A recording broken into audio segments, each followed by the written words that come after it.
Hey guys, Screwball short here. You might hear my voice. I've been sick for better than a week and no shop time, so off with the story. This is back in 1972. I was a freshman at UC Berkeley. I was there on an athletic scholarship, and this is Norton Hall, which is where they put all the jocks. The story begins right here where the laser pointer is on the first floor deck. The I was just hanging around and nothing to do, so I walked down to that first floor deck, see who was hanging out. There was like a TV room there, and a couple guys were in there, and said, "What are you guys doing?" They says, "Oh, we're going over to the girls' dorm. Uh, we're gonna get a sack of water balloons. It's Chinese New Year's, and we're gonna hit those guys when they're out there celebrating." So off they went. Well, of course, I come up with the bright idea. I run up to the second floor where I live, fill up a couple water balloons, go back down, standing in that alcove of that first floor deck where nobody can see me. And as they're coming back across with their big satchel of water balloons, I throw water balloons at them and I disappear. Well, about 15 minutes later, I show back up in that first floor area and see the guys, and they're going, "Where were you?" I says, "Oh, I was up in my room." And they said, "Well, somebody threw water balloons at us." I said, "Oh, really? Wow. I don't know." Says, "I was up there." So I hang around for a few minutes. Of course, I go back upstairs, fill up some more water balloons, and I now go to the third floor deck. So those red marks show the first floor deck, second floor deck, third floor deck. First, third, fifth, and seventh. The yellow arrow, that happens to be Steve Barkowski's room. He was a freshman there at the same time. And if you remember his name, he became the quarterback of the Atlanta Falcons.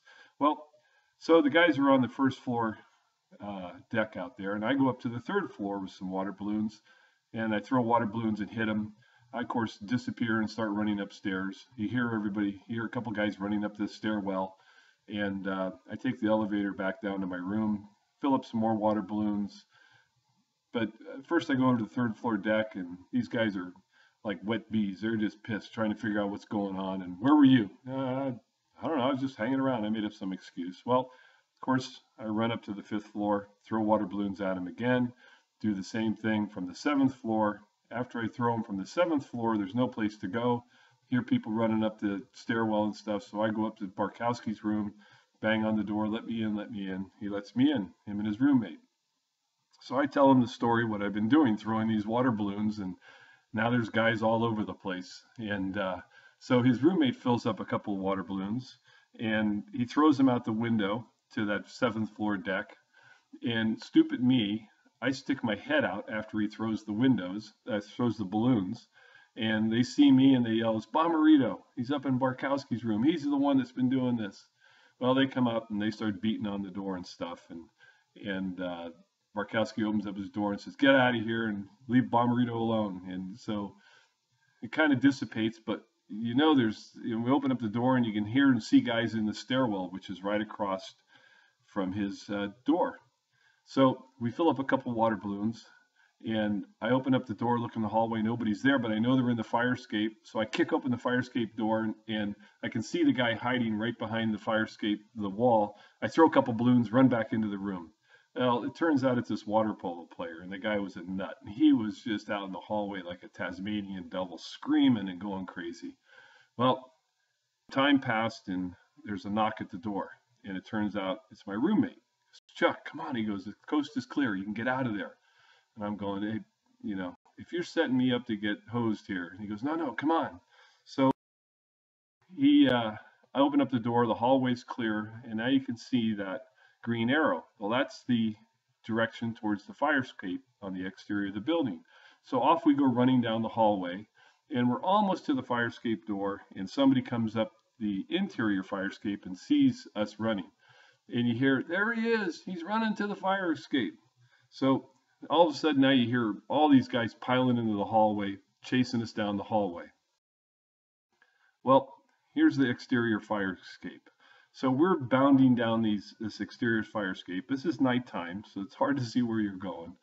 And as we're running down the steps, we're heading towards the second floor. That's where I live, Frank and I. And so we're going to jump off the second floor. The doors are unlocked and we can head for our room for safety. Well, in running, of course, we bypass and we run all the way to the bottom of the the fire escape. And it's locked off and chained with fire bells. So if you can see that red arrow, I immediately go over the rail and I'm hanging there at the deck and I'm going to drop because all I hear is 100 guys, it seemed like, running down the fire escape to get me. And I'm all ready to drop and I'm thinking, this is 20 foot plus, man, this is not going to be good. And I look underneath and I can see where that yellow arrow is, that you could actually swing under and catch that. So I pull myself back up. In a panic, both of us go over the rail at the yellow arrow, swing down, grab onto the fence, and get ourselves all the way down to the ground. And off we go onto the street. Nobody got us. Well, this picture's back in the front of the quad there, and I'm standing out from that white mark in the middle of the quad, and I look up, and there's guys at every blue markings there. There's, seems like there's 10, 15 guys on every deck. So I yell up, "Hey, are you guys looking for me?" And all of a sudden, it's just like a hail of water balloons coming down from all those decks at me. And of course, easy to sidestep, sidestep, sidestep. Well, where that white mark is, just to the right of that, is the main doors to the lobby of the dorm. And the doors pound open, and here comes that water polo man, the water polo guy out like a Tasmanian devil, just screaming with his hands up in the air, coming after me. And so, of course, I turned. I was there on a track scholarship. I was a sprinter. So I just turned and ran off into the darkness and waited a while and finally sneaked my way back up into my room and hid there the rest of the night. Of course, you have to tape off the jams in the floor because guys will pour water underneath your door and stuff. So anyway, that was my adventure back in my freshman year in college. Hope you enjoyed the story.